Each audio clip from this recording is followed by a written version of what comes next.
Stories, fables, ghostly tales.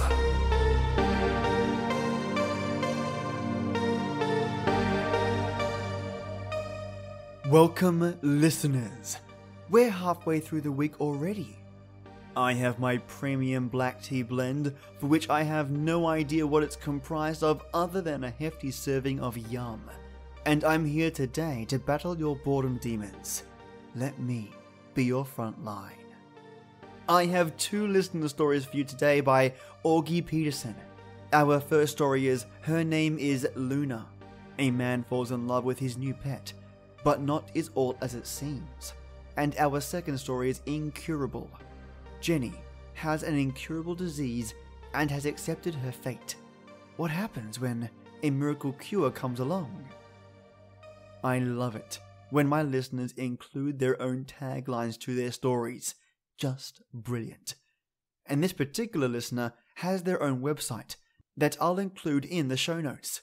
And you can find her at Augie Peterson, that's A-U-G-I-E, Peterson, WordPress in Google. Now, grab your hot beverage and hold it tight. Turn up the sound, turn off that light, and get ready for something different. Her name is Luna. The squad car headed out of town. We had just passed by the pet store when I saw a torn off piece of one of my flies stuck to a telephone pole. The bottom part, preserved under some packing tape, read, "Her name is Luna." The rest had been ripped off, probably by the owner of the pet store. We never did get along. When I saw it, my heart leaped into my throat, and all of the memories flooded back. My eyes filled with tears as I recalled the memory of our last night together. Her small brown eyes peered over the edge of the table, waiting for me to throw her some scraps. She would whine and sniff in my direction. Of course, I took pity and threw her a piece of my steak. She wriggled happily, gnawing on the steak as if she might never eat again.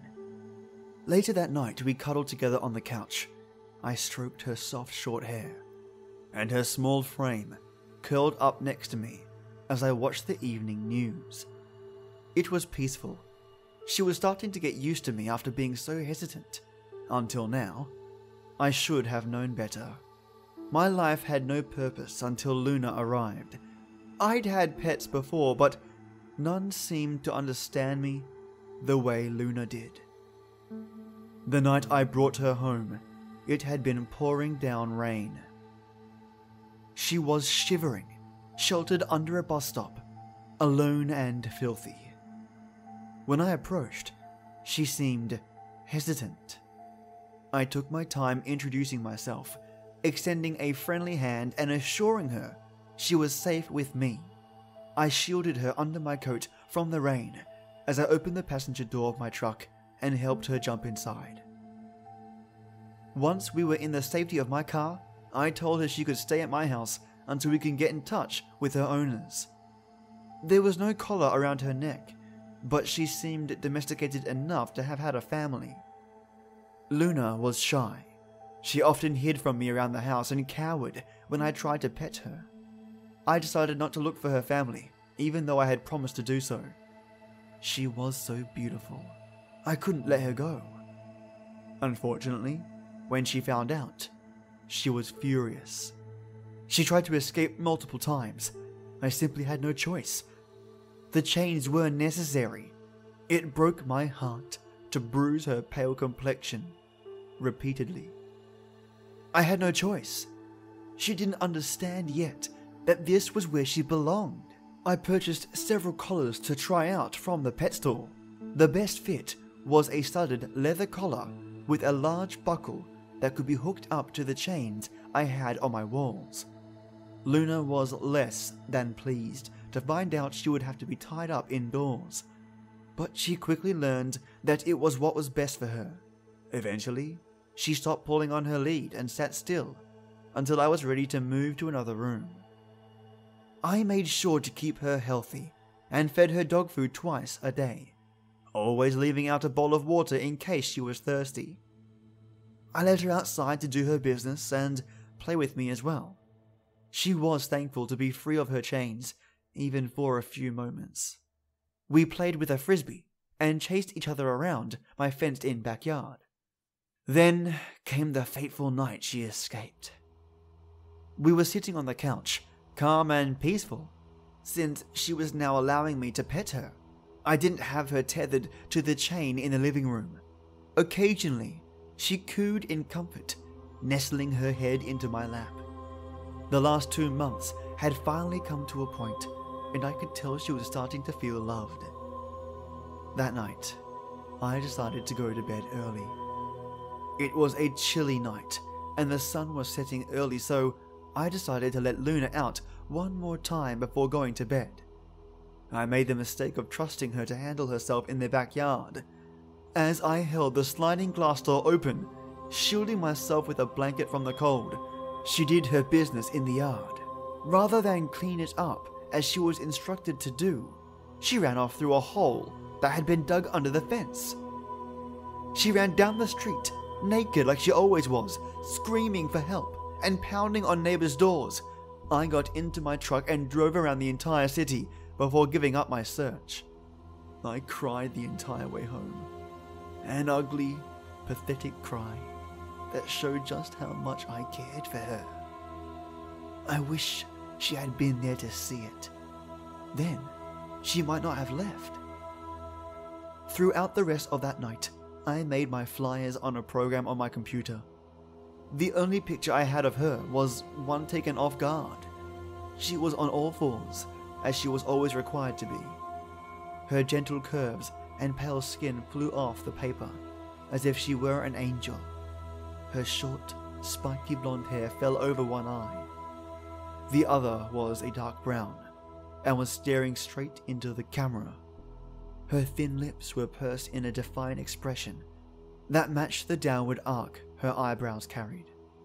The flyer read, "Lost Pet," at the top, with my phone number and address underneath. On the bottom I wrote, "Her name is Luna," in big blocky letters, so whoever found her could call her by the right name. The next morning I hung my flyers all over town. There were hundreds. I went through 7 rolls of packing tape. I didn't hear anything for a few days. No one came by, and I had begun to lose hope. I'd even scouted the area, looking for another lost pet to pick up, but none were to be found. One day, about a week after I had posted my flyers, I heard a loud pounding on my door. I jumped off from the couch and ran over, excited to see if someone had found my Luna. It was an officer. 3, actually. I feared the worst as soon as I saw them, and my eyes welled up. "Oh my God," I said. "Are you Reginald Bolton?" the officer asked. "She's dead, isn't she?" I replied, tears falling down my cheeks. "I'm sorry?" the officer said, his face twisted in confusion. "My Luna, she's dead. That's why you're here, right? So I can identify the body?" "No, Mr. Bolton," the officer replied. "We're here because we have a victim that claims you kidnapped her and held her against her will. Furthermore, we have these flyers with your address and phone number on them. Along with these, we have several witness accounts to corroborate her story." "Oh God, she's alive? Thank God! Where is she? Can I see her?" I breathed in relief. The officers looked at his friends, then back at me and shook his head. He grabbed my shoulders and turned me around swiftly. He placed handcuffs around my wrists and led me out toward his car. "Are the cuffs necessary? I'm just going to visit Luna." Without a word, The officer sat me down in the back seat of the car and shut the door. They drove off, headed towards the edge of town. I couldn't keep the smile from my face. I was going to see my Luna again.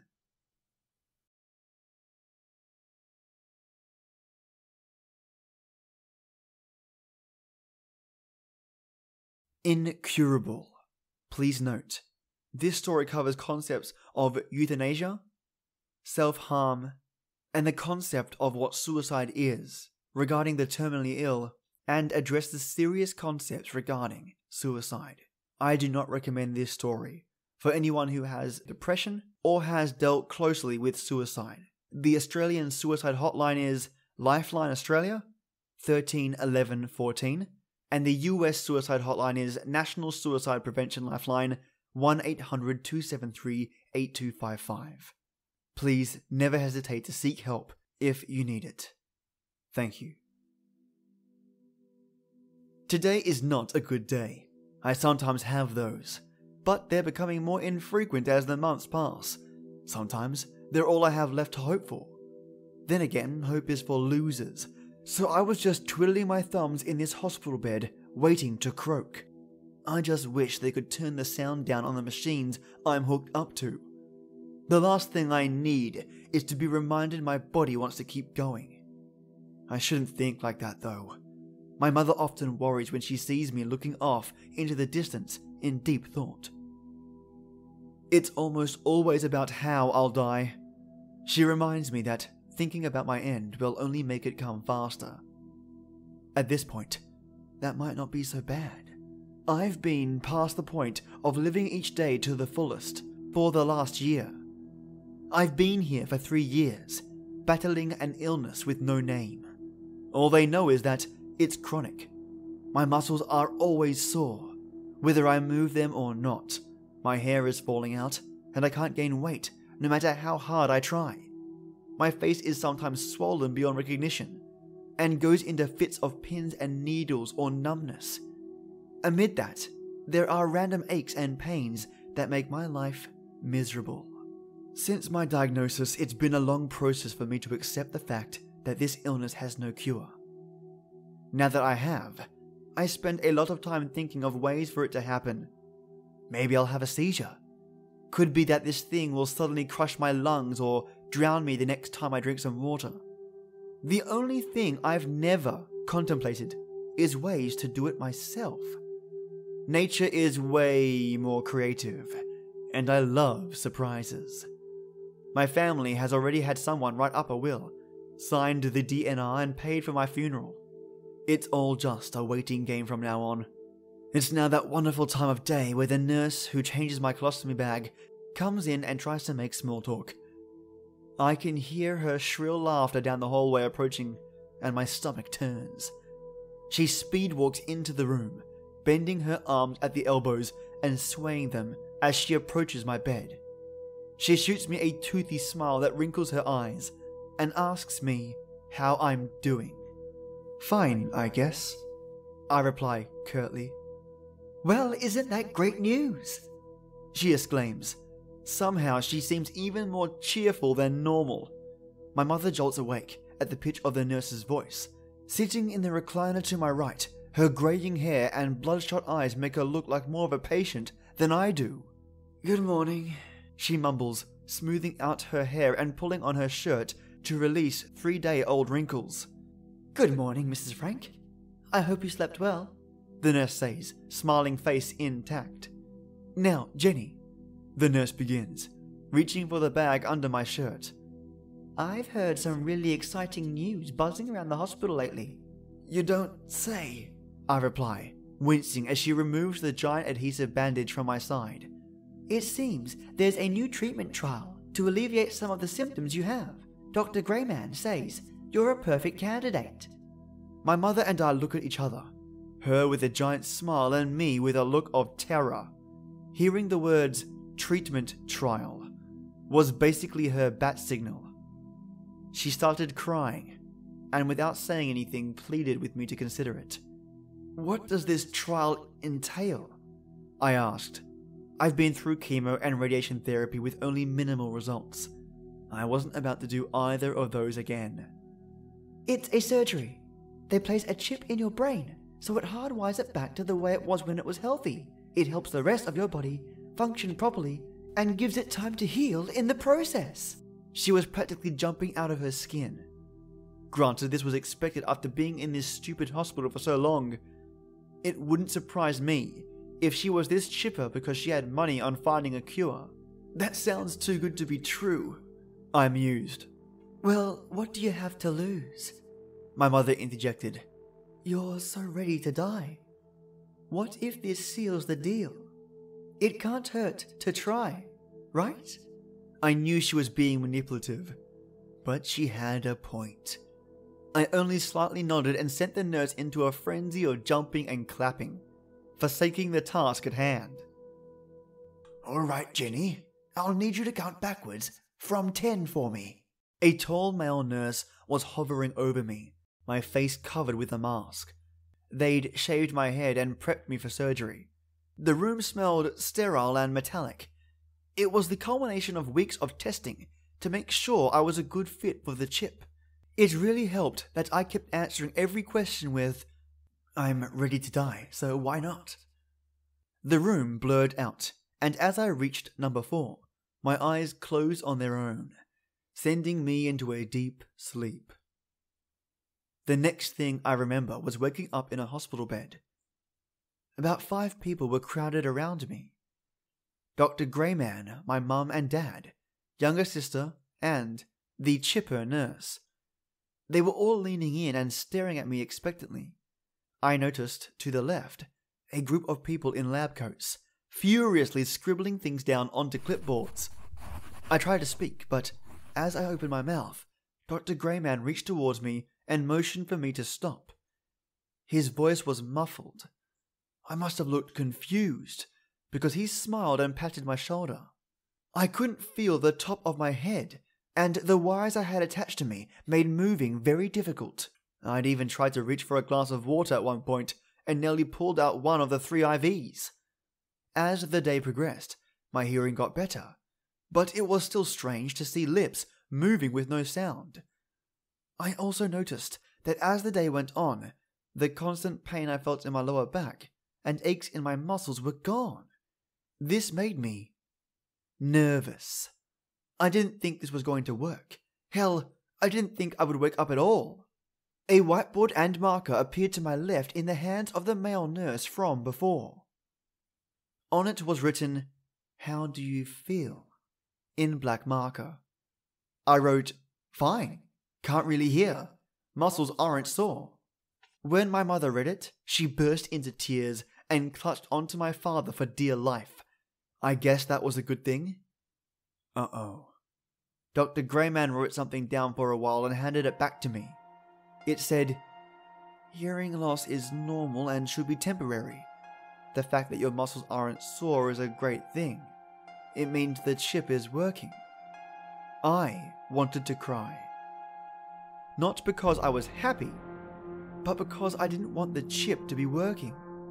I didn't want this stupid surgery in the first place. I thought brain surgery would kill me. How badass would it be to be a corpse with a hole in my head and brains spilling out? Without my say-so, a tear slipped down my cheek. The fact that I could feel it without pins and needles was only more upsetting.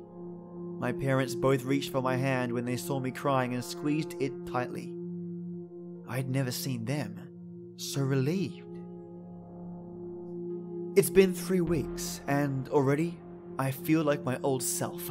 I can walk without pain and my face isn't swollen and painful. I've gained 10 pounds and have a thin layer of fuzz on my head. I hate it. I'm trying my best to stay positive for my parents and the doctors that are so invested in my progress, but apparently the chip isn't strong enough to change my thought patterns. I'm still ready to die and don't have the hope I did before that, and still believe that this will soon be over. If anything, it makes me more depressed than I was, that I might survive this. I might be the girl they named this disease after. I might be the sole survivor of this chip thing. It's almost too much pressure. I might look happy and feel better, but I'm falling apart at the seams. Right now, I'm lying in my hospital bed, a zombie, staring out of the window. I'm alone, save the beeping of that damn monitor, and the dark thoughts start creeping in yet again. But I hang on. They're the only things left that feels like me. You know they've already paid for your funeral. You're ready to be gone.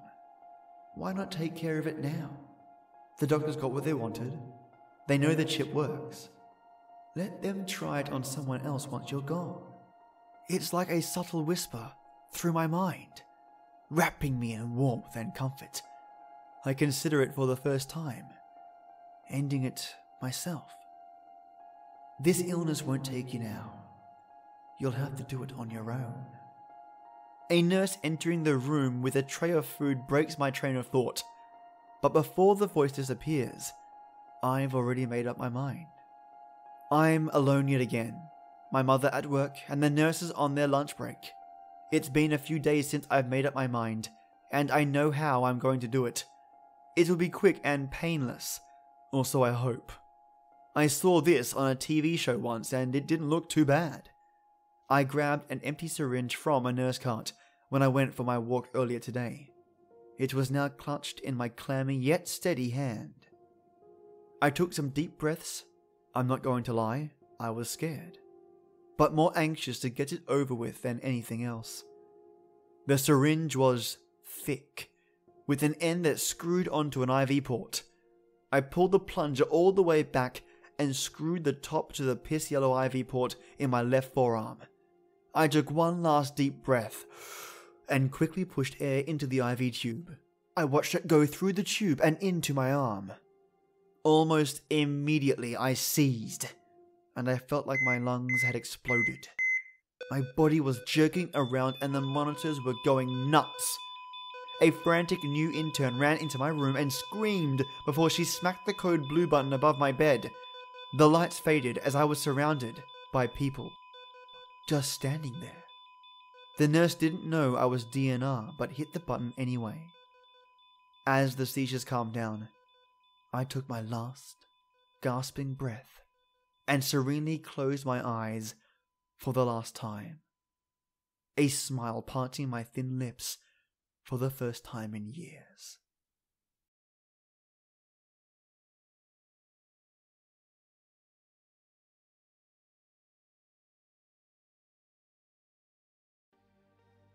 Wow, both these stories are brilliantly morbid. The second one, goodness. Definitely not a story I'm going to forget. It feels like such a real reaction as well, where people who have experienced significant trauma, in this case a terminal death sentence, those illnesses come to shape them into who they are. Jenny is one strong soul, and even though she welcomed death in the end, it takes a lot out of a person to accept that outcome. This story also explores the idea where technology is advancing to a point of curing physical ailments, but the war on curing or healing the mind has yet to begin. I really enjoyed both stories, and the second one really had me thinking afterwards, thinking about Jenny and what I would do in her shoes. Thank you, Augie, for such creepy and thought-provoking stories. Stick with me tomorrow and this week, where you'll have more stories from Augie and some more fantastic twisted tales by Tom Keithley. Goodness, bring on those listener stories, folks. I love them. Have a creepy crawly day and a devilish night. And as always, till next time.